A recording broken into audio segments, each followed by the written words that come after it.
Kahit na anumang sabihin ng iba, ikaw pa rin ang pipiliin ko.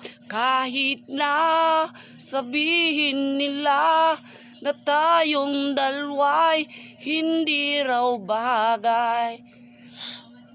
Kahit na ang edad natin ay hindi pantay, ikaw pa rin ang mamahalin ko, kasi para sa aking mata ikaw lang ang pinakamaganda, at gusto ko laging hinahalik yung matamis mong labi, kasi ikaw lang talaga at wala nang iba.